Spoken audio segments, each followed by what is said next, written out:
In my last life, when the apocalypse hit, I awakened powers and worked like a mule taking care of my uncle's family. My cousin wanted my powers. She kicked me into a horde of zombies and left me to be torn apart alive. Then, I opened my eyes, and I was back to the days before the end began. This time, I'm not playing nice. Uncle, are you all ready? This blood dead. I'll collect it myself. I snapped my eyes open. The first thing I saw was my ceiling, the same ceiling I stared at for 18 years. The silky soft bed beneath me felt all too familiar. I looked around. Yep, it was my room, but the pain of zombies ripping into my neck still haunted me. Wait, was I not dead? I sat up fast, heart racing, and fumbled for the drawer by my bed. I grabbed my phone, held my breath, and lit up the screen. February 15th, 2025. I quickly scrolled through the news, then double-checked the date on my calendar. Only then did I finally let out a long breath. It was real. I was alive. I had come back, in 10 days. A small, unknown meteor will crash into Earth. It'll carry the deadliest virus in the universe. The virus will spread fast through the air. Some people will turn into bloodthirsty zombies. A lucky few will unlock strange powers hidden deep in their genes. Powers like fire, water, lightning, metal, even rare ones like life and space. I was one of the lucky ones. I got life powers, and a space ability to store supplies. But last time, I was a complete idiot, after the world collapsed. I dragged my grandma and uncle's whole family across danger just to get to the so-called central base. Along the way, I took care of them like a servant. I used my powers to grow food, kept them fed and alive. When we got to the base, I stupidly thought I'd found safety. For a family, I gave everything. I exposed my powers and worked like a farm animal day and night, growing crops for them, and the tiny bit of food I got from the base. I barely ate any of it myself. Just to save more for Grandma and the rest, I thought if I gave enough, they'd be grateful, that we could stick together and survive this hell together. What a joke. My pretty cousin hooked up with Jiang Qing, a squad captain from the scavenger team. With my powers, I never had to leave the base. I stayed in the plantation, safe, growing food. But once she found out I also had space powers, she snitched to the base leader. She said I should join the scavenger team, so they wouldn't need extra cars. Could save gas, and bring back more supplies. I didn't mind helping out, thought I was doing my part. What I didn't expect was that I'd never make it back alive. On a supply run, we were ambushed by zombies. Everyone rushed back to the truck. As I climbed up, my cousin kicked me hard. I fell into the horde. As they tore me apart, I heard Jiang Qing ask her, "She's dead. Aren't you scared your parents or grandma will come after you?" She stood on the truck, looked down at me with a sneer, and said, "We'll grab her body after she's dead. Get the doctor to transfer her powers to me. My parents and grandma will be thrilled. She's just a useless burden anyway. If anyone at the base asks, just say she didn't listen to orders, got herself killed, has nothing to do with us." Then my idiot cousin, always trying to kiss up, chimed in, "Bro-in-law, wouldn't her powers help you rise through the ranks at the base?" Thinking about that betrayal still makes me shake with rage, even now. After being reborn, I'm trembling. My fingers grip the silk sheets so tight my knuckles turn white. This time, I'll make them pay. Every single one of them. "You brat, open the door." A sharp, screechy voice cuts through the glass. It's my aunt, her freshly done crystal nails clawing at the fingerprint lock. Through the security monitor, I see my uncle holding back my sobbing grandma. My two cousins are holding up their phones, ready to record this same act. They already pulled it at my parents' funeral. Back then, I opened the door with shaking hands, only to lose 3 priceless pieces of jade from the safe. 3 months ago, my parents died in a plane crash while on a business trip. I barely had time to grieve before my grandma showed up with my uncle's family, saying they were moving in for my own good, so I wouldn't be scared living alone in such a big house. For once, my grandma, who's always favored boys over girls, was unusually kind to me. "And we're all family," she said gently. "You're just a girl living alone in a big house. What if a thief breaks in? It's dangerous." I was still drowning in the pain of losing my parents. My mind was blank. I didn't have the energy to argue, so I just lowered my head and mumbled, "The security guards patrol the neighborhood often. There won't be any thieves." Grandma patted my shoulder and spoke with a heavy tone. No security guard is more reliable than family. I'm your grandmother, I'd never hurt you. And just like that, I was fooled, blinded by her fake kindness. I stupidly agreed. So, my uncle, aunt, their 2 kids, and grandma, 5 people in total, moved right in and took over the house my parents left me. They acted like they owned the place. With more people on their side, they bullied me, a girl all alone, without shame. Even though we shared blood, it meant nothing, all the housework. Of course, it fell on me. I wanted to hire a maid. But Grandma was stingy. She snapped at me, doing chores is good for you. Otherwise, when you marry, you won't know how to do anything and your in-laws will look down on you. But this house, it was built by my parents' hard work. It was my only home, and yet, in the end, under her pressure and manipulation, I actually signed the papers to transfer the ownership to my uncle. I still want to slap myself every time I think about it. This is my house. Get out. I don't welcome you here. I said coldly, staring into the surveillance camera. Grandma immediately sat on the ground, crying and slapping her thighs. You heartless girl, I raised you with my own 2 hands. How could you treat me like this? You'll be struck by lightning. Someone help. Look at this. She's kicking her own grandmother out of her brother's house. My eyes were cold as I sneered. My mom raised me, not you. Don't try to take credit. When I had a 40 degrees Celsius fever as a child, you locked me in the pigsty. It was my mom who climbed over 2 mountains and carried me to the hospital. If not for her, I'd have died. Because of you. Grandma went quiet, like a duck with its neck wrung. She didn't realize that here in a villa district, houses are far apart. No one cares about anyone else's business.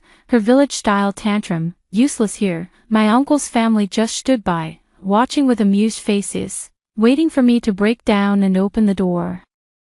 They were used to Grandma leeching off my dad to support them. After he died, they turned to me. Whenever my dad said no to Grandma, she'd cry and say he was unfilial, that he'd forgotten his mom after getting married and didn't care about his younger brother.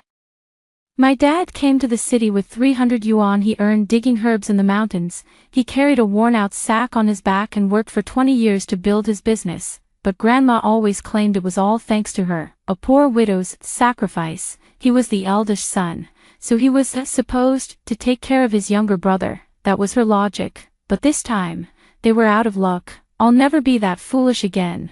These people, they're not family, they're leeches, enemies.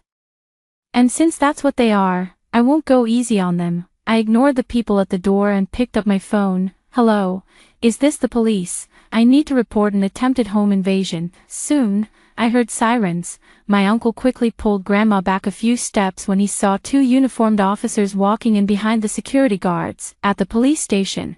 While we were being mediated, I said calmly, you want the villa? Fine. Give me 1 million yuan. I'll transfer the house to you right away. Anyone with a brain knows this house is worth more than 10 million. I'm offering it cheap just to get rid of you. You won't get another chance like this. Grandma was furious. She jumped up in the mediation room, yelling, you selfish brat. You're just a girl who'll marry off someday. Why do you need so much money? Your uncle doesn't have that kind of cash. I stared at her, unmoved. You've taken over 2 million from my dad over the years. Don't tell me there's not even half left. Uncle's face turned dark. He looked at Grandma in disbelief. Mom, you told me it was only 1 million. Grandma's face froze. Her eyes flickered. She stammered, don't listen to this brat. She's trying to break up our family. I raised an eyebrow, lips curled coldly. If I don't see the money tomorrow, the price goes up. Desperate to get their hands on a multi-million yuan house, they gave in. My uncle agreed to pay 1 million. I didn't leave the police station right away. I borrowed a computer and printed a house transfer contract. I also called a lawyer to meet me at the villa the next morning. Time was of the essence. I had bigger things to worry about. The end of the world was coming. Back at the villa, early spring wind brushed against the giant floor-to-ceiling windows. Everything still looked peaceful on the surface, but I knew the doomsday countdown had already begun. Time was running out. I went straight to my parents' bedroom and found the hidden safe under the carpet. After fingerprint and iris scans, the heavy metal door opened. Inside, gold bars sat neatly, glowing under soft lights. These were my parents' legacy. and my ultimate survival fund for the apocalypse. When I walked out of the basement, the gold was gone. I had stored it all in my dimensional space using my powers. Since being reborn, I'd regained both my healing and spatial abilities, earlier than last time. That made stockpiling supplies much easier. The next morning, Grandma and my uncle's family showed up again. My uncle handed me a card with a cold face. "There's 1 million in it. Check with the bank if you don't believe me." Grandma glared at me like she wanted to tear off a chunk of my flesh. She must have given up her last penny to make this happen. I didn't take the card. I lifted my chin. "Transfer it directly to my account, now. I'm not letting you cancel the card before I even withdraw the money." Uncle was furious at being called out but had no choice. He transferred the money right then. The lawyer arrived as scheduled and handled all the paperwork. He would take care of the rest at the housing office. Before leaving, my uncle got in my face, eyes narrow with a threatening tone. "This house is mine now. Don't let me see you here tomorrow. Get out." I didn't respond. I gave him a cold glance. Like watching a clown perform. After they left, acting all high and mighty, I took out my phone and opened my banking app. 7 digits at the top of the screen, 1,000,000 yuan. It felt like a weight lifted off my shoulders. Sure, I sold a 10 million house for 1/10 of its value, but it bought me peace, and the money I needed to prepare for the end. I called the property manager and quickly rented another empty villa nearby. Then, I carefully put on the 3 jade pieces my parents had left me. Cool to the touch, they seemed to send a faint energy into my body, refreshing my tired mind. Yeah, these jade pieces were definitely not ordinary. Before I left, I moved everything I could from the villa into my space. I left them with an empty house. If they want to live there, they'll have to buy a lot of stuff themselves. I packed up quickly, changed into some workout clothes, put on a cap and mask, grabbed my car keys, and headed out. Time was tight. I had to start gathering supplies right away. There's a big wholesale store on the outskirts of the city. They mainly do bulk sales, have a wide variety of goods, large quantities, and low prices. It's the best place for stocking up fast. I drove my low-key black SUV, speeding all the way there. The parking lot was nearly empty. It felt a little deserted. Inside, the aisles were wide and quiet. Just a few customers slowly picking through items. Most people were still living peacefully. Clueless about the disaster that was coming. That was good. It meant I could quietly stock up while supplies were still available. No need to fight with others when everything hits the fan. I grabbed a huge cart and headed straight to the food section. Without hesitation, I threw in all kinds of long shelf-life food like money wasn't an issue. Besides staples, I also grabbed a lot of bottled water, compressed biscuits, chocolate, beef jerky, anything high in energy. I also picked up some emergency gear. There were even some weapons in the store, which caught my eye. Thinking about how strong zombies might be, I finally chose a high-strength compound bow and dozens of arrows. In the early days of the apocalypse, a bow is great for silent attacks without attracting more trouble. I also bought a few sharp knives and a fire axe, good for close combat. My massive shopping spree caught the store manager's attention. He was grinning from ear to ear. He promised to deliver everything I bought to my address that very night. After leaving the store, I went to a pharmacy. Medical supplies were a must in the apocalypse. I got regular meds, but I also managed to get some antibiotics and even a few vaccines. I knew mutated viruses might weaken their effects, but it was better than having nothing. That night, the supermarket people came and dropped off everything at the new villa I had rented. Once they left, I moved it all into my space again. Over the next few days, I was constantly out, stocking up on anything I could think of. The number in my bank account kept shrinking, but I didn't care. Once the world ends, those numbers are just that, numbers. My space kept filling up, but I still kept thinking about what I might have missed. At night, I stayed in the villa, snacking while checking the surveillance feed from the other villa. Maybe the 1 million they used to buy the villa really emptied my uncle's wallet. They hadn't added much to the now empty house.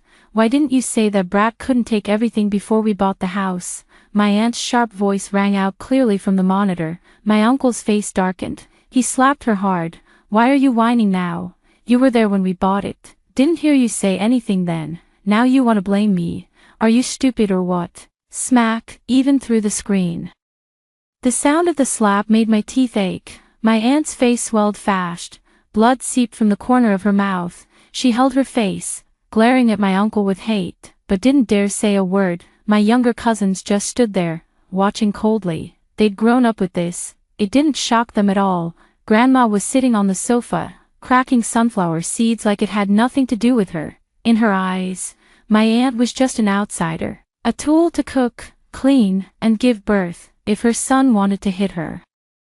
That was perfectly fine. I watched it all coldly, feeling a strange sense of satisfaction. In my past life, every time my aunt got hit, I'd run up to comfort her or stand up for her. In return, my uncle's fists would land on me, and my aunt, she'd just take out her anger on me too. Not this time. Let them tear each other apart. Once the apocalypse hits, their miserable days are only just beginning. On the last night, I stood on the villa's balcony and looked up at the sky. Suddenly, a bright light streaked across the sky, like a falling star. I knew right then, the meteor had arrived, the end had begun. I stepped off the balcony and sent Su Qing a message, telling him to come protect me. He replied quickly, said he was on his way. Seeing his reply gave me a little peace of mind. Even though I had life and space powers, my combat skills were weak. Other than quickly growing food, I was basically just a walking warehouse. Su Qing was a retired Special Forces soldier I had hired with a lot of money. He was strong, fast, and a sharpshooter. With him around, my chances of survival were much higher. Before he arrived, I placed some food in the villa. Whether I'd take out more supplies later would depend on if Su Qing proved trustworthy. After being betrayed by family once, I had learned my lesson. I wasn't going to trust anyone so easily again. In the first few days after the meteor hit, everything would fall into chaos. The zombie virus would spread fast. People with weak bodies or poor immunity would turn into zombies during this phase. The smartest thing to do was stay hidden in the villa with Su Qing. Stay still, let the chaos settle. Soon enough, the government would set up survival bases. More people with powers would also appear.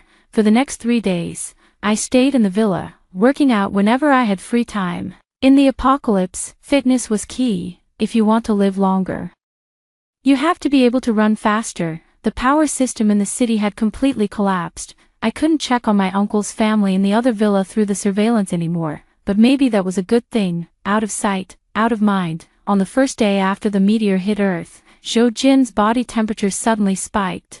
Thankfully, we still had fever medicine. After taking it, he locked himself in his room and told me not to worry about him. He stayed in there struggling all day. When he finally came out, he had awakened a fire-type power. That's amazing, you awakened an ability. That means we'll be even safer now, I said, eyes wide with excitement, genuinely happy for him. Su Qing gave a quiet nod. The corners of his mouth lifted just slightly, barely noticeable. He pointed to the radio in the living room. A static-filled emergency broadcast was playing. Emergency alert. 4 major survivor bases have been initially set up. Survivors, please head to the nearest base. Warning, the zombie virus is spreading fast. Do not travel alone. The government has set up bases, Su Qing said as he turned off the radio. His voice was calm and steady, but they also said the number of zombies is growing. A villa area like this won't stay safe forever. We need to move to a base as soon as possible. Even though he had powers now, he wasn't arrogant. Instead, he calmly asked for my opinion. Which base do you think is best? There were 4 bases. The one in the south had good weather and plenty of supplies, but heading that way meant higher temperatures and more active zombies. We probably wouldn't even make it there alive. Even with Su Qing protecting me the whole way, the northern base was freezing cold. I wouldn't survive that either. After thinking it through, I chose the Central Plains base, the one I'd stayed at in my past life. I told Su Qing my decision. He thought it over and nodded. All right.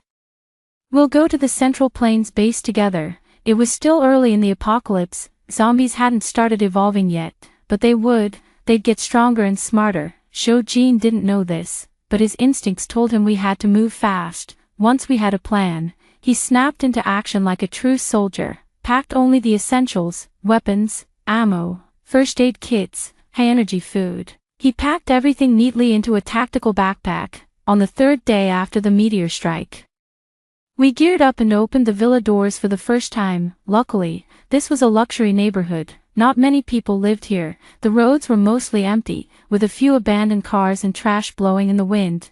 There weren't many zombies in the area. The few that wandered near us got their heads chopped off quickly and cleanly by Su Qing with a fire axe. Stupid girl. Just as we were about to walk out the main gate, a sharp, elderly voice shouted from behind. My body froze. I didn't need to turn around to know. It was Grandma.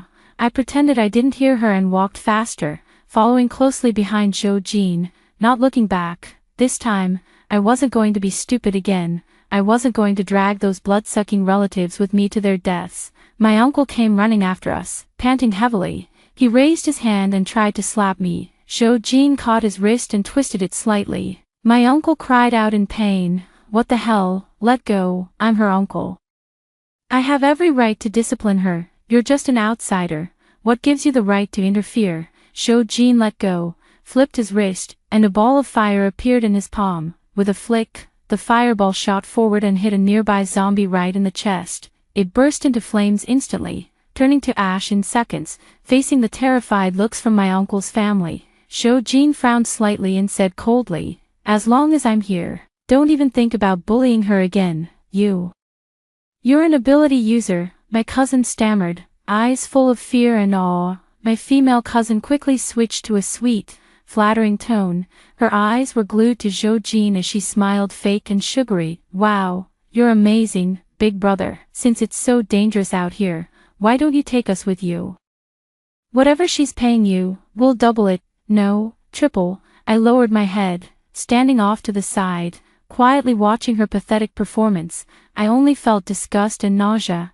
They were seriously lucky. In my past life, I risked everything to protect them, and somehow, in this life, they managed to survive even without me. I guess the truly shameless ones are the hardest to kill. Su Qing, being a retired soldier, couldn't just leave people to die, so after giving them a warning, he still let them come along. I didn't want him to think I was heartless. After all, he didn't know what I went through in my past life, so I agreed too. Anyway, there were plenty of zombies on the road, plenty of chances ahead. Just like that, my uncle's family stuck to us like chewing gum. We headed off toward the Central Plains base together. We traveled by day and rested at night. An Lin, tell Grandma, did you awaken any powers, while Su Qing, my uncle, and my cousin were out scavenging for food? Grandma pulled me aside, trying to get information out of me again. Looking at her eager face, I found it funny. I smiled faintly and said, I'm just a regular person.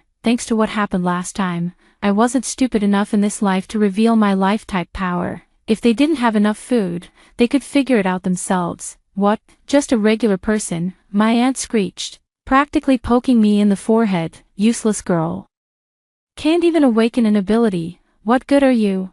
I leaned aside to dodge her finger and glanced at my female cousin. Aren't you guys all regular people? Why can't I be one too? When Grandma realized I didn't have any powers, the fake smile on her wrinkled face disappeared immediately. My cousin scoffed and gave me a look full of disdain. You dare talk back? My aunt flew into a rage. She grabbed a stick and tried to hit me with it. My face went cold, anger surged in my chest.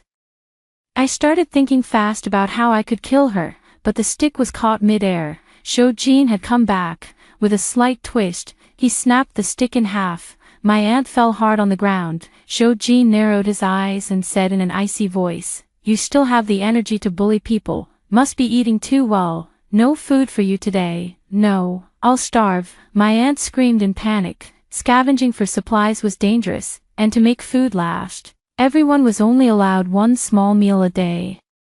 Just enough not to die. Not giving her any meant she'd go the whole day hungry. I spoke slowly, not hiding the sarcasm. Auntie, maybe your son and daughter can share some of their food with you. After all, isn't family supposed to stick together through hard times? My aunt didn't dare argue with Su Qing. She turned to her kids, eyes full of hope. Qiangzi, Lily, Mom's hungry. My aunt's voice softened, sounding pitiful, almost like she was trying to win the kids' sympathy.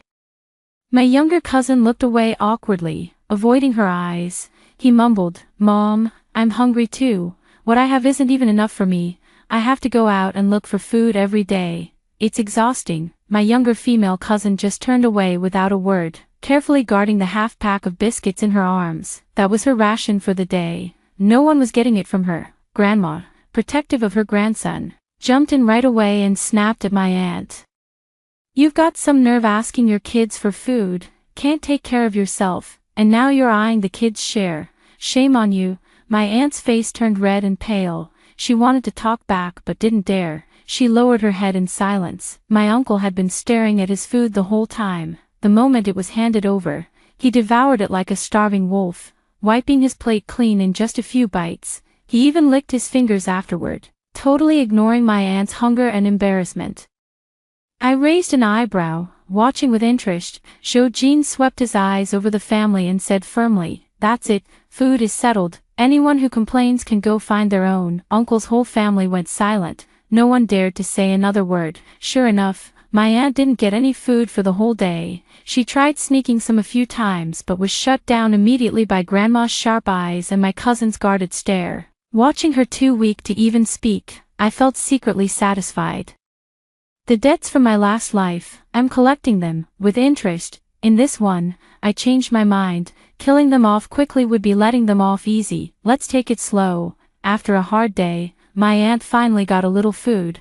Her face was pale and yellow, and her hands were shaking as she shoved it into her mouth. She ate too fast and choked but refused to spit anything out. Instead, she beat her chest hard, trying to force it down. She used to save a few pieces for her son, but now, maybe she finally realized what kind of person he really is. "You little brat, I won't let you off." My aunt leaned in close and muttered viciously under her breath. As soon as she said it, Su Qing's cold, sharp eyes were locked on her. I stared at her, amazed by her shamelessness. She tried to hit me first, and then she made it look like I was the bad one. Her logic was just absurd. She didn't realize people with powers have heightened senses, even though she lowered her voice. Su Qing heard every word. "This is your final warning," Su Qing said coldly. "Next time, you're out. Go live with the zombies." Later, Su Qing found an off-road vehicle. The person inside had already turned into a zombie and was strapped to the seat, thrashing and growling. Su Qing calmly chopped off the zombie's head and tossed the body outside. He told me to sit in the passenger seat. Uncle's whole family squeezed into the back. Su Qing drove straight over the zombie's body, crushing it under the wheels. Out of the corner of my eye, I noticed my cousin glaring at me, her eyes full of jealousy. I didn't look away. Instead, I smiled sweetly and met her gaze. As expected, her expression turned even nastier. According to Su Qing, we'd reached the Central Plains base in 2 weeks. The weather turned freezing. Temperatures dropped below -10. We wrapped ourselves in all our clothes but still shivered with purple lips. Grandma got sick. She was old and weak, caught a cold, and started rambling from a fever. In my past life, she got sick around this time too. I gave her medicine and saved her, but when she got better, she never treated me any better. Even when Uncle's family bullied me, she never spoke up for me. So this time, I decided to let her be. That was already my biggest mercy. Uncle's family had long seen Grandma as a burden. One time, when we all went out to search for supplies, my aunt volunteered to stay behind and take care of her. I clearly saw my uncle give her a signal. I pretended not to see. Sure enough, when we got back, Grandma was stiff and cold. My aunt cried and screamed. I was too tired. I just dozed off for a second. When I woke up, she was gone. Uncle even pretended to scold her. Can't even take care of one person. What good are you? One less person meant more food for the rest. They didn't get to enjoy it for long. Later, when we were scavenging supplies, Su Qing rescued a few more survivors, regular people. With more people, we needed more food. Uncle's family started complaining that Su Qing shouldn't have brought so many along, but one glare from him shut them up. Brother Zhou, bringing all these weak people must be really hard for you. My cousin faked concern and clung to him again. Su Qing stepped aside before she could even touch him. She was so mad she stomped her feet. Humiliated, she turned to the rescued people and sneered. What are you looking at? One more look and I'll have Brother Zhou leave you behind. One morning, right after we left camp, a horde of zombies came rushing at us. My heart jumped. Then I got an idea. I scratched the back of my hand hard. Blood started to drip. The zombies smelled it and got even more excited. charging toward me, pretending to panic. I ran, straight toward my uncle and aunt. They cursed at me while trying to run away, but they weren't fast enough. In seconds, zombies had knocked them to the ground. Uncle flailed his arms, trying to fight back, but it was useless. Zombies sank their teeth deep into him. Blood sprayed, his body was ripped apart. Aunt screamed as one zombie bit her and another tore off her arm. One chomped into her neck. She collapsed, and the zombies feasted. I had already dashed back to Su Qing. He pushed me behind him and threw fireballs at the horde. Any zombie that survived got an axe to the head. I stayed behind him, watching Uncle and Aunt get torn apart, feeling nothing but satisfaction. In the end, what goes around comes around. Too bad. My cousin and cousin sister were on the other side. We couldn't take down that evil family all at once. There were just too many zombies this time. No matter how good Su Qing is, he's only one person. He couldn't be everywhere. Su Qing took me and a few others and ran to the off-road vehicle. Before we could even sit down, he started the car and crashed through the zombies in front. Then he sped away like the wind, leaving the zombie horde far behind. We found another safe place. Su Qing jumped out of the car. My cousin and cousin sister arrived in another car. As soon as she got out, my cousin sister angrily walked straight to me. Her pretty face twisted with anger. "Xiao Ping'an, you did this on purpose, didn't you?" I blinked and pretended not to understand. "What? I don't get it." She looked around. Su Qing had just gone out to check for zombies near the rest spot. Seeing he wasn't around, my cousin sister felt free to vent her anger on me. My cousin came over to help his sister. She said fiercely, "You bitch, you brought the zombies here. You killed my parents." "I didn't, don't blame me," I said, acting all hurt. Who doesn't know how to play the innocent card? Though Su Qing was gone.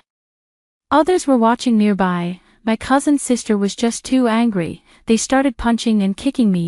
I rolled on the ground to dodge but kept crying out in pain. "Please stop, it hurts so much." Seeing me like this, they got even more fired up. They ignored everyone trying to stop them. While rolling, I pulled out a dagger from my space and stabbed my cousin's sister in the waist. That stab was payback for the kick she gave me in the past life. She grabbed her waist and fell down. My cousin froze and said stiffly, "You actually killed my sister." I immediately started crying. "I didn't mean to. You guys hurt me so badly."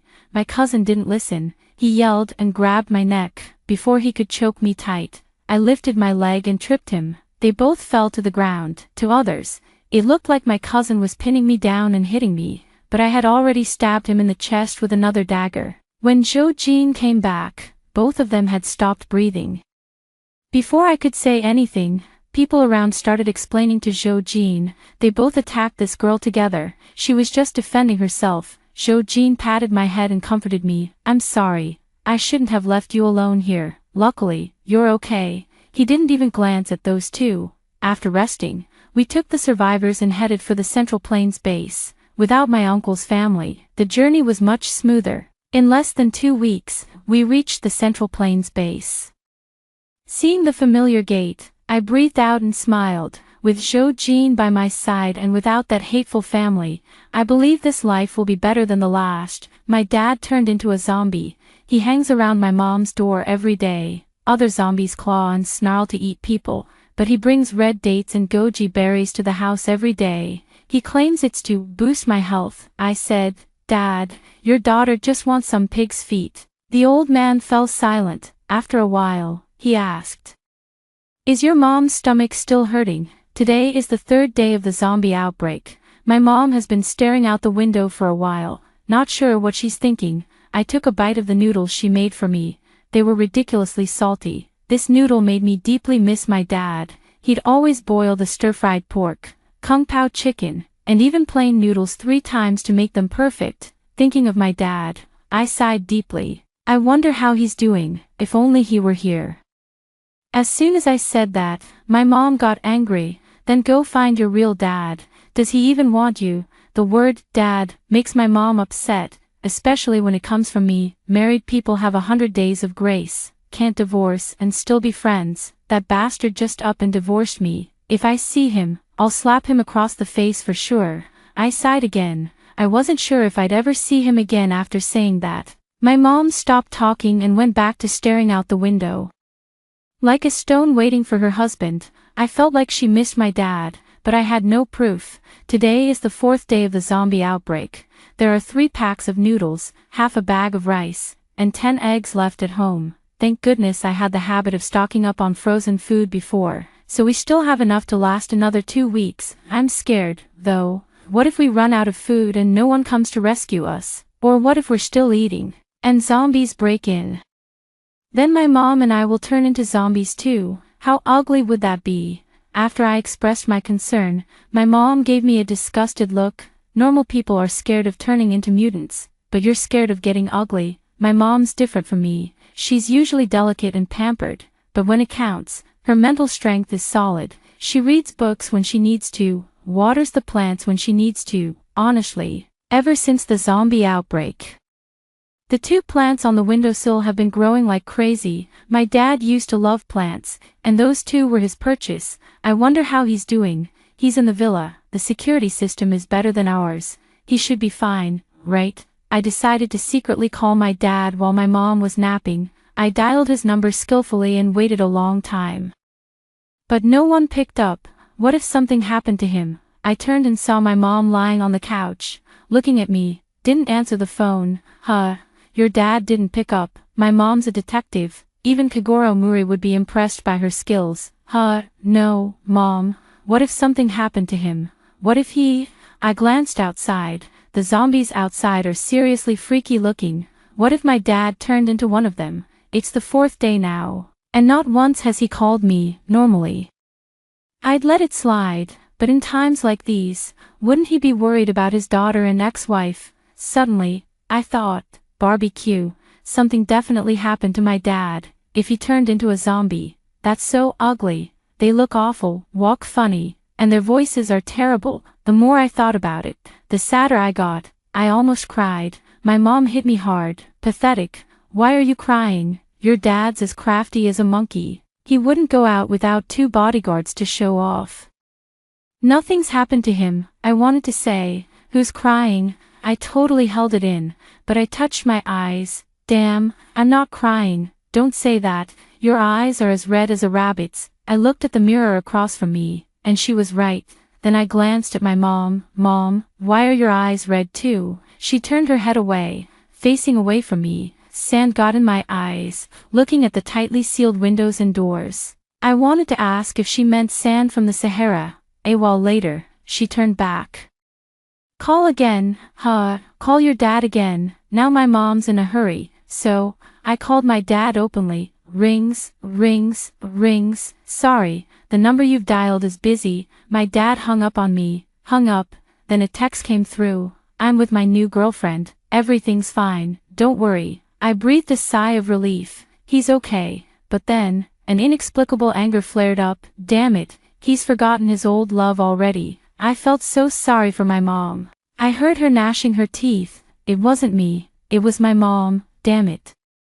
Don't let me catch you calling your dad again. If you do, I'll break your legs. I was speechless, holding my phone. I'm so pathetic. I'm a huge grudge holder. Today is the 5th day of the zombie outbreak. There are more zombies outside now. I don't know how much longer our little door can hold up. It's just a thin wooden piece. And my dad has so many nice houses, but my mom didn't want them. She took this shabby little house when we divorced. This house is a nightmare for me.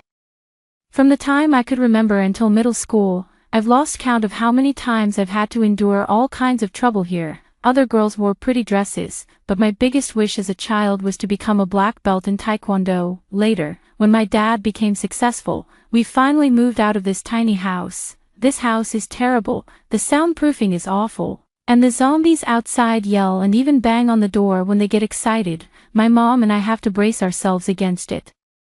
We're always on edge, we're waiting, hoping for a helicopter to come and take us somewhere safe. My mom hasn't slept well in days. I told her to rest while I sat in the living room keeping watch. It's summer now, the heat is intense, the corpses in the hallway are rotting faster, and the stench is unbearable. I opened the window to let some air in, but just then, I heard footsteps approaching outside. It wasn't the normal tap-tap sound, it was much heavier, like thud, thud, thud. Zombies were coming. I quickly went to brace the door. Sure enough, the zombies started banging on the door. They kept groaning. Ah, ah. Our little wooden door cracked under the impact. Cold sweat broke out on me, and I quickly dragged the sofa over to block it. Then, the banging stopped. Curious, I peeked through the peephole. Whoa, another zombie showed up, and the two zombies started fighting. One was skinny and terrifying. The other was as fat as a ball. I bet the skinny one was the one who banged on my door earlier. If the fat one had done it, my door would have been smashed wide open, not just cracked. Usually, zombies team up to bite people. I'd never seen two zombies fight like this before. The fat zombie was wearing gold and silver, a big gold chain around his thick neck, a short-sleeved shirt and shorts, though covered in blood. You could still tell from his white shirt and the big Puma logo on his shorts that he was once a rich guy. And a bit tacky. He looked so tacky it felt familiar. My dad used to dress like that. Thinking of my dad made me even angrier. The result of the zombie fight was the skinny zombie fleeing in panic while the fat zombie strolled away, hands behind his back, belly sticking out, taking his sweet time, looking at his proud back. I could tell he was pretty pleased with himself. Aren't zombies supposed to be mindless? And he doesn't even walk with his feet turned out. I guess I just don't understand zombies enough. Today is the 6th day of the zombie outbreak. Since the fat zombie chased the skinny one off, he's been hanging around my door. It scares the hell out of my mom and me. We don't dare sleep. We just sit on the sofa by the door all day, knives in hand, both of us holding 2 knives each. Although my mom and I aren't very skilled with a kitchen knife, I don't believe it. For swings and I still can't chop off an unprepared head. The moment the little wooden door breaks is the moment his head will fall off.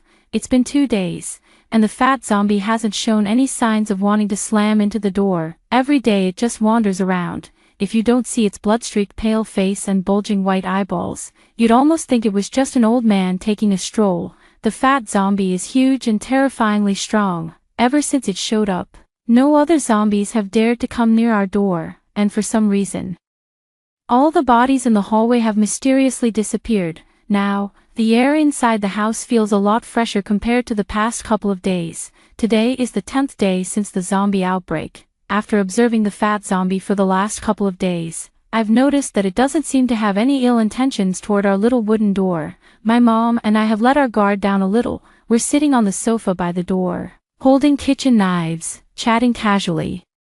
We've nearly run out of food at home. My mom and I sit on the couch, starting to worry. We count how many noodles and rice we have left. She used to be pampered by my dad, eating bird's nest soup every day. But now, eating noodles has become a count-the-strand situation. Her face is so gaunt now that it's sunken in. I say, how about I go outside to find some food? We don't know when the rescue team will show up. And just sitting here doing nothing isn't a good plan. She gives me a look and says, "Stop kidding around. I'd rather starve to death than let you go out there to die." I say, "Look at these biceps. Touch it. It's solid, taekwondo, mafia style. You think I'm joking?" She pulls me over to the peephole. The fat zombie is squatting outside our door. She asks me, "Do you think you're stronger or is he?" I look at the fat zombie's legs, which are as thick as my waist, and his arms, still muscular even though he's fat. His veins are popping out, and it's super creepy. I awkwardly scratch my nose. Someone like this is infected and turned into a zombie. The fat zombie is standing by the railing, picking his nose, looking up at the sky. I say, this fat zombie must have had a brain problem when he was human, but my daughter's brain works fine. She's definitely smarter than this thing. Just after I say that, I feel like the fat zombie looks over at me. That look, it's so resentful. A chill runs down my spine. Why do I feel like this zombie can hear me, and understand me? Hearing me isn't so strange. After all, this little wooden door is thin enough for me to distinguish if the neighbor from next door or the lady upstairs is walking by. But understanding me, that can't be right. I shake my head and dismiss the thought. Just then, my stomach growls. My mom pauses, then says, "How about we open one of those self-heating meals?" I shake my head. "No. Let's play a game." She thinks I'm delirious from hunger. I pull her back down onto the sofa and say, "This game is called mental satiety. Close your eyes and imagine with me." She gives me a look like I'm crazy but eventually closes her eyes after I convince her. "Now, Imagine we're in a Walmart supermarket. We walk in, and, okay. There's a cheerful sales guy greeting us, and a beautiful woman walks by and gives me a wink. Hey, what are you hitting me for? Ahem, back to the point. Dragon fruit, you love it, so let's grab a few. Gotta get some essentials. Wow, dessert section, I love it, and look, there's my big pig's trotters. Tears of hunger roll down my face. My mom kicks me back to reality. Stop talking, the more you talk, the hungrier I get. Today is the 11th day of the zombie outbreak. Someone knocked on our little wooden door. I was so scared. It couldn't be a zombie knocking. It had to be a human. Could someone be in trouble and asking for help? I quickly walked to the door and peeped through the peephole. There was no one outside. It was empty, and even the fat zombie that usually hangs around wasn't there. I moved the sofa aside and carefully cracked open the door. When I opened it, I found a giant plastic bag at the doorstep. It had the Walmart logo on it, and it was stuffed with food. I stared in shock. Was this divine intervention? My heart raced with excitement, without thinking. I dragged the huge bag inside. I quickly opened it up. There were a lot of instant noodles, a bag of rice, and about a dozen eggs, but that wasn't all. There were 5 dragon fruits. My mom came over when she heard the noise. We both stared at the mountain of food, speechless. Where did this come from? Outside, by the door. We both stammered, completely confused and unsure of what was going on. Was this supplies? But how could someone know exactly what we needed?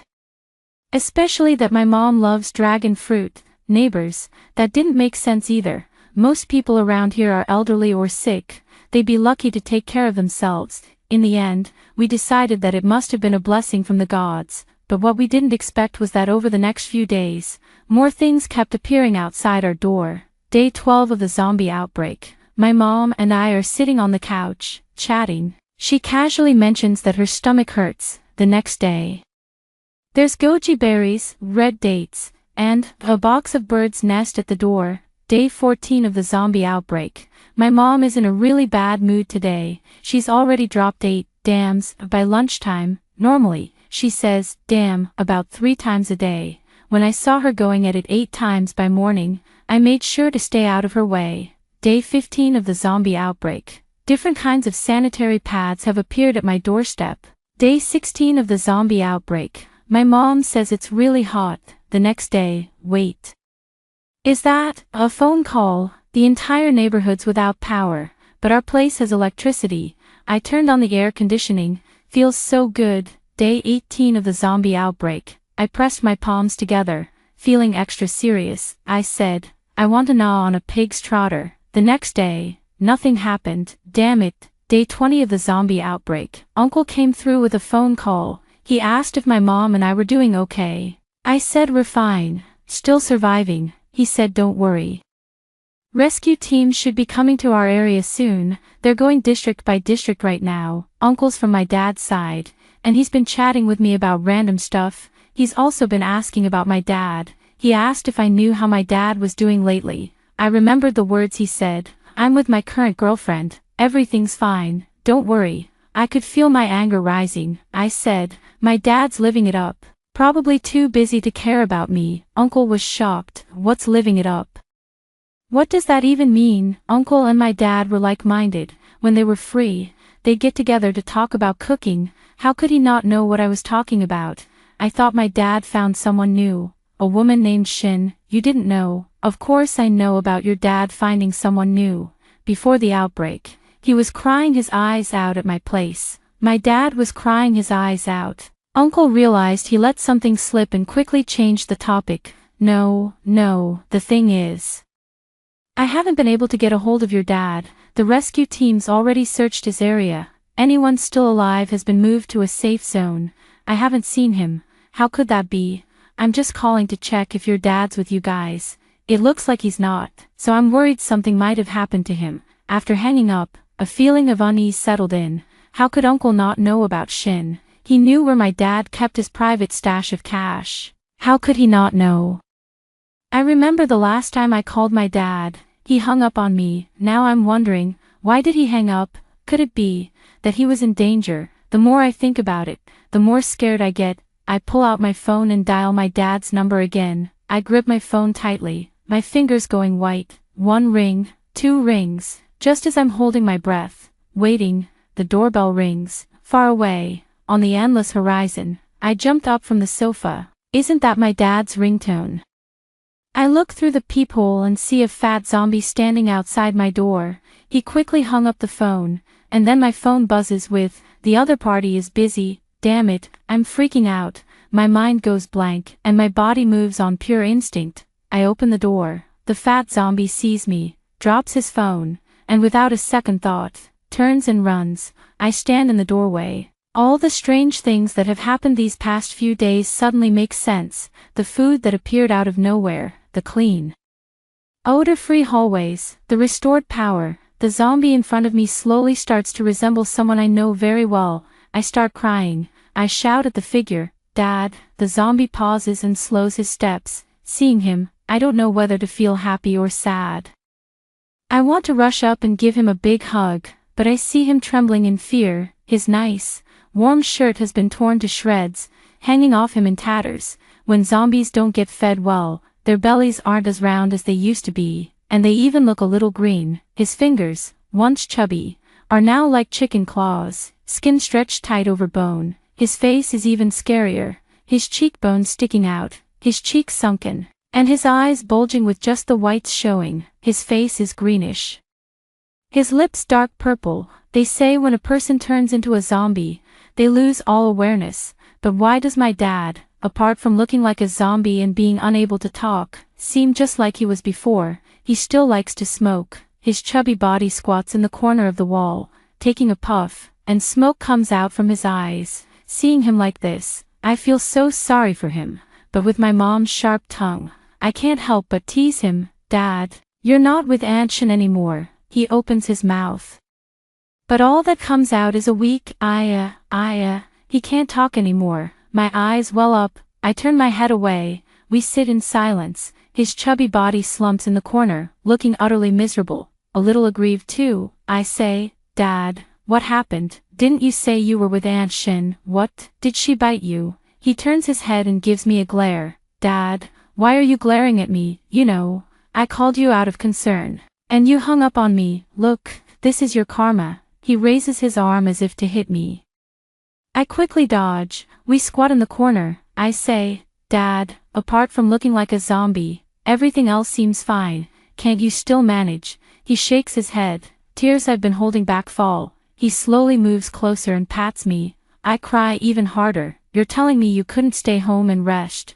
Why go wandering around? Didn't that Shin person tell you to be careful?" He pulls out his phone and types, "No An Lin, I made her up." "You have." The word illness almost slips out of my mouth, but under my dad's sharp glare, I swallow it back. "You rekindled things with Mom." He snorts. He types again, "I have no feelings for your mom. If it weren't for you being my daughter, do you think I'd be here?" I scoff. "Yeah, red dates and bird's nest are for me. Sanitary pads for me too. Mom says she's hot." And the next day, the electricity's back. Is it too much for me to want a pig's trotters? Dad grumbles but doesn't respond. I ask, "Dad, I'm just curious, why couldn't you let go of Mom? Why get divorced from her in the first place?" He types, "You don't understand." His jaw tightens as he types. I wonder who he's arguing with. During this moment of nostalgia, a new zombie, drawn by fresh human scent, appears. It stares at me, and my soul almost leaves my body. Dad steps in front of me and kicks the zombie down. I'm amazed. Even as a zombie, my dad still has crazy combat skills. Thinking about it, none of the zombies that have shown up these days are still around. They've all been chased off by my dad. The hallway is spotless. No corpses anywhere. Dad's been cleaning them up. I watch my dad, silently smoking his cigarette. These past days, it's been him quietly protecting me and Mom. Those miracles that Mom and I thought were from a bodhisattva, it was actually Dad. After hearing our conversation, he was afraid we'd run out of food and clothes, so every night when the zombies weren't active, he'd go to supermarkets and gather whatever he could. I understand why Dad didn't tell us about the zombies outside. He didn't want us to be scared, but I don't understand why he made up that An Lin story. Mom was so angry when she found out. I told her about it. I said Mom was so mad. Her hair almost stood up. I saw him lower his head silently. His shoulders trembled slightly. Then, I heard him laugh. Dad didn't want me to tell Mom about him being a zombie. I asked him why. He refused to answer. It's been 2 days since I found out he was a zombie. The domestic rescue operations are in full swing. I tell him, look, you're fine now. Apart from looking a little scary, everything's the same. When rescue comes, you'll come with us. He shakes his head. I cry. I keep my promise to Dad, keeping quiet around Mom. Every day when Mom naps, I sneak out to talk to Dad by the wall. Today, when Mom is almost done napping, I sneak out again. I carefully close the door behind me. I light a cigarette for Dad.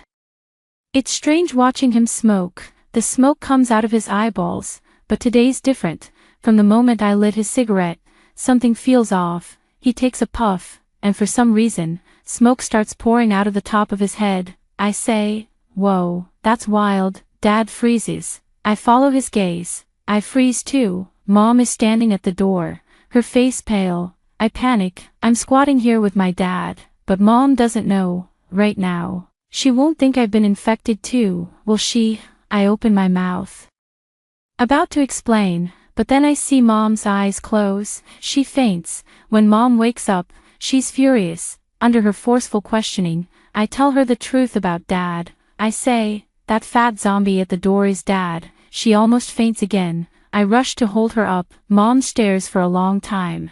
Then she pushes me away and gets off the bed. She stands at the door for a long time. I thought she was going to go find Dad, but instead, she leans against the door and starts crying. The last time I saw Mom cry was when Dad wanted to divorce her. Dad said, I'm giving you freedom. Mom cried, I want your freedom. I stood to the side, not understanding. Dad said he didn't love Mom anymore, that it wasn't worth continuing, but I always thought there was no one who loved Mom more than he did. Before, when Mom had a stomach operation, the doctor said it wasn't serious, but Dad still stayed up for 2 days, afraid to sleep, watching over her bedside. He was scared that if Mom woke up and didn't see him, she'd be scared, but he never said anything. He thought talking about it was too sentimental. He never bought Mom flowers, but every time he came back from a trip, he'd bring bags of things for her. When Mom asked why he bought so much, he'd say, I just picked it up. Mom would call him wasteful. He'd say, what do you know, woman? Mom would happily post her haul on social media. He'd whisper to me, look at your mom. She's smiling like a little girl. My dad said he doesn't love my mom anymore. I can tell he's lying. I noticed, but my mom didn't. It's all because of how close they are to it. Today is the 25th day since the zombie outbreak. At 8 a.m., I let out a loud, "Aw," and had my mom slap my back. What's going on? Did you mutate? The rooster shouldn't be crowing at this hour. I rubbed my back and called my mom over. Mom, come here. My mom widened her eyes. What's going on? You want to fight back? Are you out of your mind? I silently rolled my eyes. Who, me? I wouldn't dare. Mom, look at this. I turned the computer screen towards her. A woman got facial paralysis from constipation. Could it really be because she strained too hard? What's this? Are you constipated? I told you to look at the page, not the pop-up. I yelled. My mom looked down. Half a minute later, she made the same exclamation I had. She leaned back and covered her mouth, then turned to ask me, is this for real? Don't worry about if it's real or not. We've got to try it. What if this medicine really can cure the virus in Dad's body? And look, the person who got treated here, their symptoms are just like Dad's. Sure, they've got a zombie look, but their mind is still intact. As long as Dad still has a normal consciousness left, the chances of this treatment working are pretty high. I had randomly stumbled upon a post. It was a pretty obscure one. The original poster had shared it, and underneath, people were questioning whether he was just trying to get attention, but I believed him, because his symptoms were almost identical to Dad's. The only difference was the zombie appearance, but the mind was still human. This kind of zombie was rare, and the skeptics were probably just confused because they hadn't seen anything like this. But for me, Dad is a living example. It's hard not to believe, and even if it's fake, well, I'll take the fall. This is the only chance we have to save Dad. I told Dad about it. I found some special meds at a research facility in Kyoto. I'll drive you there. Dad shook his head and wrote, "No," on a piece of paper. He shook his head calmly, wrote with flowing strokes.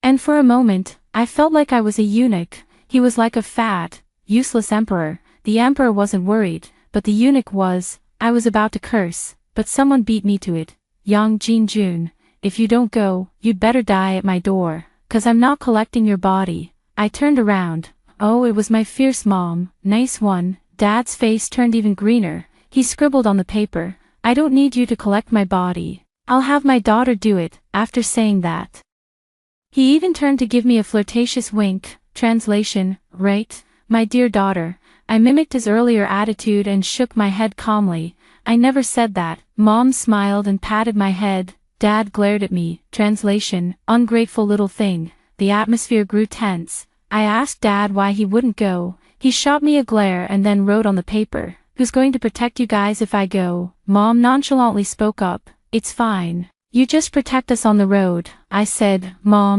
don't go. It's too dangerous." Also, "Dad, I have to go with you. You can't speak. What if we get there and they mistake you for a completely mutated zombie and shoot you?" As soon as I finished saying that, Mom immediately cut in, "No way." She shot a look at Dad. "I have to go with you. Your dad can't be trusted. I'm worried he'll spot some other female zombie on the road, run off with her, and leave you stranded." "I'm not leaving you, Ruru," I thought. "Seems like you're more worried about Dad than me."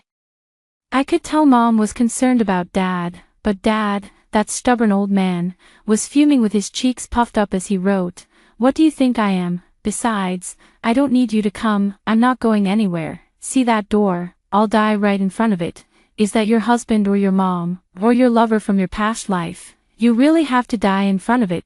Dad could never win an argument against Mom. He wrote, "I'm not going." Mom said, "No way." It turns out I still have a bit of authority at home. In the end, Mom happily decided that I would drive her and Dad to the Kyoto Institute of Science and Technology, but when I saw Dad pointing at my car, I was stunned. Mom and I exchanged glances, looking at the direction Dad was pointing. "Is this your car?" Dad nodded. I said, "Maserati." Mom said, "It's a convertible," but the Maserati didn't work out. Dad somehow found a minivan, though it didn't look as impressive as the Maserati. At least it had a roof. I turned the key and pressed the accelerator. There were zombies outside, chasing after our car. Some even pressed against our windows. Someone who normally only drives at 30 kilometers per hour, pushed the pedal to the floor. "Dad, why is this car so slow?" No matter how hard I pressed, the car only barely reached 20 kilometers per hour. Mom yelled, "You idiot, shift gears. It's a manual." I was so scared I almost burst into tears. "I've never driven a manual. You said you could handle it." Mom kicked me. "Stop and let me drive." I stopped the car, and Mom quickly swapped seats with me. She shifted gears and worked the pedals like a pro. The car sped up to 120 kilometers per hour. Dad and I were both stunned. "Mom, when did you learn to drive?" "I used to race cars." Dad in the back held up a sign. "So every time we go shopping, you make me drive." Dad wrote, "Free driver. Why not use it?" Dad, with a few strands of hair hanging over his forehead, looked complicated. His expression was a mix of resentment and frustration. The car sped fast, and the zombies couldn't keep up, falling off one by one. Just as I breathed a sigh of relief, the scene in front of us made my whole body tremble, and I couldn't stop myself from feeling like throwing up. A huge group of zombies were tearing into a woman's body. Blood sprayed everywhere, and flesh splattered. Dad covered my eyes from the back, but I could feel his hands shaking, and his breathing was heavy. "Yang Jin. What's wrong with you? Don't scare me." Mom noticed from the rearview mirror that Dad's eyes had turned bloodshot. Dad slowly removed his hand from my eyes, and his body began to tremble uncontrollably. He stared intently at the woman's blood spraying from the window. His eyes were so red they looked like they could bleed, full of desire. Suddenly, his gaze met mine, and he let out a low growl from his throat. I was so scared I almost started crying. "Yang Jin, are you crazy?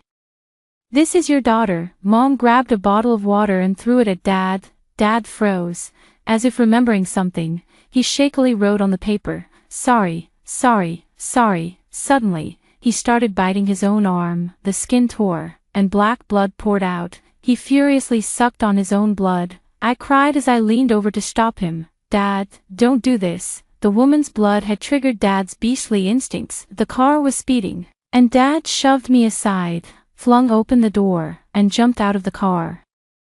He was violently banging his head against the ground. Mom stopped the car and quickly ran to the spot where Dad was kneeling. Yang Qing, stop banging your head, you're already stupid enough. If you keep doing this, your brain will pop out. Although Mom complained, there wasn't a single tear missing from her eyes.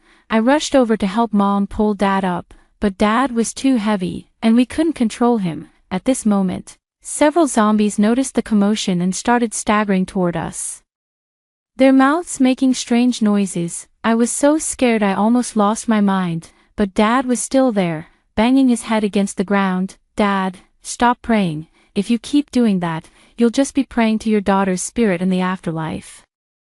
Hearing me, Dad raised his head and gave me a creepy smile. His smile made my skin crawl. He kept banging his head against the ground. The zombies were getting closer. One zombie started charging. It lunged at me, and I was so scared I knelt down, then swept its legs with a low kick. The zombie fell to the ground. It got up and lunged at me again. I shouted, Yang Qing, your wife ran off with someone. My dad instantly jumped up from the ground.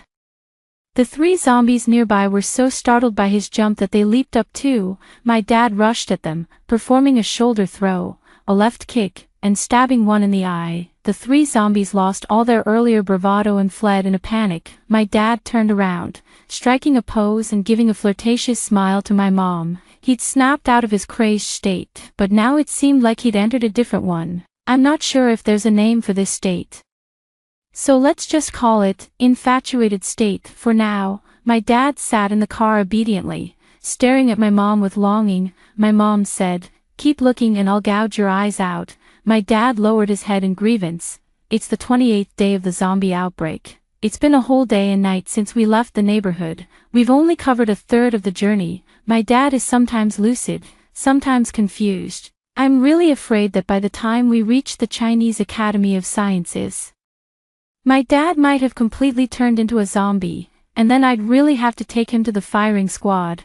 I told my mom to drive faster. She glared at me and told me to fly over. I kept quiet. Halfway there, we ran out of gas. We finally found a gas station. The plan was for me to fill up while my mom stayed in the car watching my dad, but I couldn't find the back trunk. My mom cursed, calling me dumb, and said with a fierce glare at me and my dad, you guys are really hopeless. My dad looked clueless. Do I find my dad in this state kind of cute? After figuring out where the trunk was, my mom and I spent a long time trying to figure out how to use the gas pump. Finally, we got back in the car and drove another 3 kilometers. That's when I noticed something strange. It felt like the car suddenly had more space. I turned around. I was shocked. Where's my dad? My mom quickly turned the car around. I seriously felt like the car might just take off when we finally saw my dad. I realized that sometimes a person's eyes really can light up. It seemed like my mom wanted to slam into my dad, who was standing nearby and grinning at her. I quickly tried to stop my mom, saying, don't. If you hit him, I'll have no dad left. My mom got out of the car and grabbed the few remaining strands of hair on my dad's head. If you run off again, I'll break your legs. My dad broke free and, as if presenting a treasure, pulled something out from behind him. It was a white dress. Dad, you ran off just for this dress? My dad looked at my mom like an infatuated fan. Suddenly, I thought my dad was in a pretty good state, so direct, so pure. My mom's grip loosened on his hair. She carefully took the dress. For me, my dad nodded eagerly, like a chicken pecking rice. My mom quickly turned away. Hey, this woman was secretly wiping away her tears. My mom put on the little white dress my dad gave her, and she looked absolutely beautiful, like a fairy, because of this dress. My mom's scolding of my dad noticeably decreased, and even her tone softened, but sadly, this state only lasted half a day, because my dad snapped out of his infatuated state. He was back to being that straight-laced, no sweet talk old man. What's worse, he seemed to feel particularly embarrassed about giving my mom the dress. My dad somehow found a thick rope. He handed it to me. I asked him what it was for.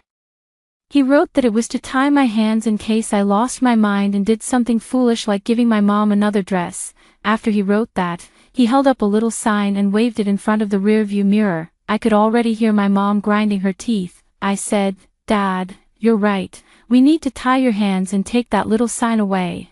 People cause trouble with their mouths, but you cause it with your hands." My dad glared at me. It scared me. I said, "Dad, you can't just glare at people like that now." "Okay, why?" he asked.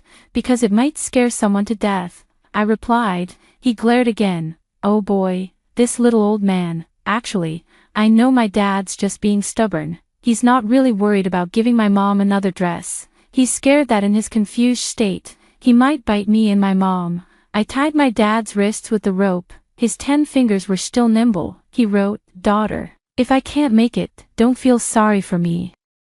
Just take a knife and kill me. If you do, I'll leave all my inheritance to you."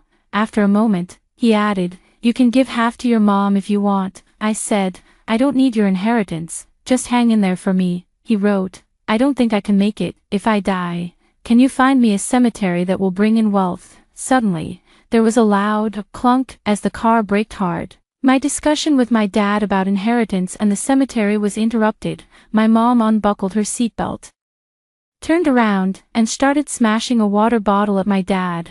While smashing, she yelled, "I'm killing myself driving, and you're just talking nonsense. Yang Qing, you better hang in there. If you die, do you think I won't take your corpse and feed it to the dogs?" I saw my dad write on his little sign, "You wicked woman," just as he was about to show it to my mom. He looked up and saw her red eyes and tears she was holding back, so he silently pulled the sign back to his chest. It's the 30th day of the zombie outbreak. We've covered 2/3 of the journey. Ever since my dad said he didn't think he could make it, the atmosphere in the car has been off. My mom stared straight ahead, driving fast, her eyes red. My dad actually seemed happy. I quietly asked him, "Why are you smiling?" He secretly wrote, "I think your mom cares about me." Finally noticed, I didn't want to respond and focused on the zombies around us. Strangely, there were fewer zombies in this area.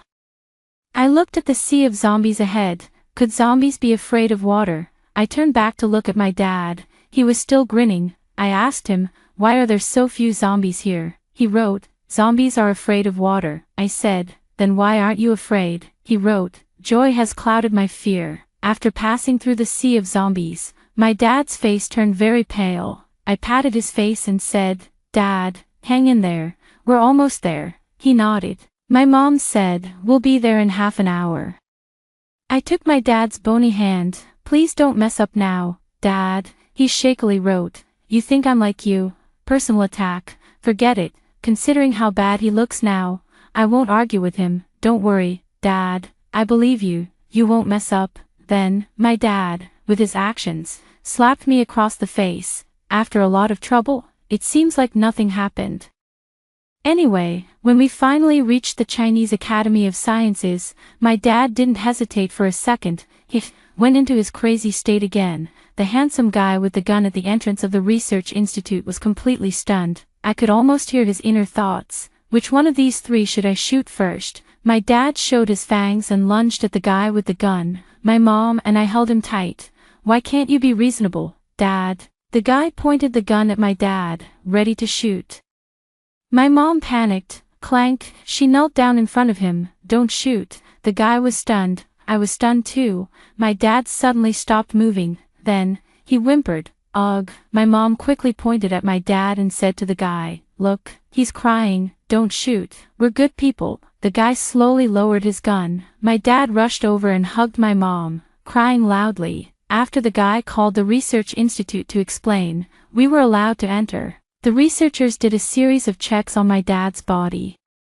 Then they pushed him into the operating room. Before entering the operating room, the doctor told me and my mom that the chances of success were very low, only 10%. It was very likely that my dad wouldn't come out. As my dad was being pushed in, my mom whispered something in his ear. My dad's eyes widened. I asked my mom what she said. She told me it was a secret. During the surgery, I was sweating cold. I wished I could be the one on the operating table. My mom was leaning against the wall, playing on her phone. I leaned in and saw she was playing a game of landlord. 12,000 beans.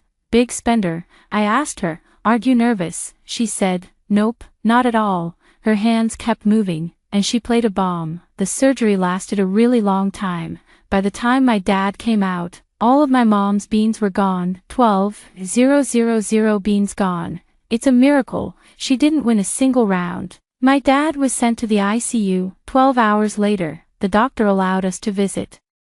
My mom and I put on face masks and entered the ICU. Sunlight was shining on my dad's face. The pale, bluish color on his face had almost faded. He looked full of life. The first thing he said when he opened his eyes was, "About that remarriage you mentioned, does that still count?" My mom, wearing a white dress, smiled like an 18-year-old girl. Young Jinjuan's perspective. I was driving to my ex-wife's place when I got infected with the zombie virus.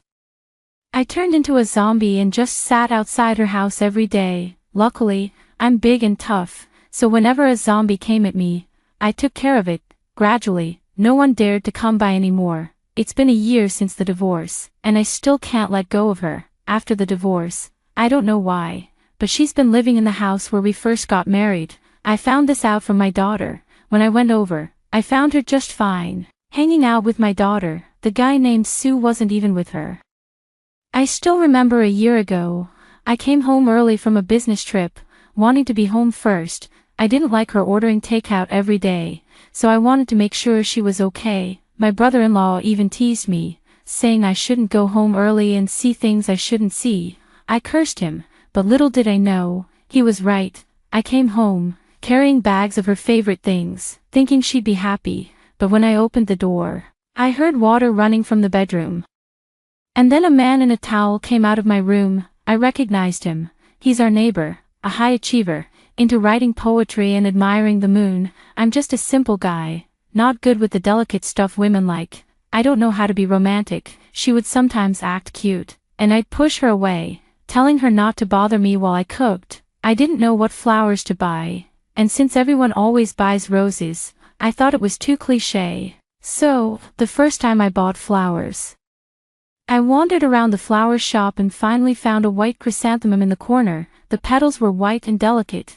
I thought it was beautiful. I gave it to her, and she yelled at me, asking if I was wishing for a promotion and a dead wife. I was stunned, and after that, I never dared to buy her flowers again. That guy Su was different. He understood romance and was better looking than me. She probably liked that more. After all, I could never learn the sweet words, not like Su, who could make even a crack in the ground seem like a poetic moment. I practically ran away. I got drunk for 3 days. On the 3rd day, I came home and told her I wanted a divorce, and so, we divorced. I thought I'd take that regret to my grave, but I overestimated myself. During the month I lived like a zombie. I realized she still loved me. She cried for me, worried about me. Even someone as proud as her would kneel without hesitation for me. When she said, "Young Jin, if you're better, we'll remarry," I felt like everything that happened before didn't matter anymore. Who hasn't made mistakes? In that instant, I forgave her. I wanted to live and have a good life with her. I still need to find a good son-in-law like me for my daughter. After I woke up, days passed. She suddenly asked me why I wanted a divorce. I didn't want to bring up the past, so I lied and said I didn't love her anymore. She called me out, saying I was full of crap. I pulled out a cigarette. She told me not to smoke. I sighed and said, "That guy Su, I saw you too." She widened her eyes and asked what I saw. I said, "I saw him taking a shower at our place." She asked, "So what?" I didn't answer. Then, she suddenly laughed and called me an idiot. I said, "I'm the idiot. You cheated on me, and I still can't let go of you. I'm like a stone waiting for you to come back." She said Su was there to fix the pipes. I said, "I heard you talking." She asked, "What did I say?" I replied, "You said, after the shower, come eat." She kicked me. "This woman's strength is unreal." She said, "You're so stupid." I was talking about the jujube, the red date. I froze. She asked, "You're upset because of that?" I didn't know what to say and just nodded. She said, "You're really stupid." I replied, "I am stupid." My daughter, who had been watching the whole time, said, "Dad, you're really..." I glanced at her, and she shrank her neck and didn't say anything. I felt really wronged. Then, she suddenly leaned in to hug me. She whispered in my ear, "Young Jin, I like you because you're so silly." The wind blew, and I shivered. I grinned and started to smile.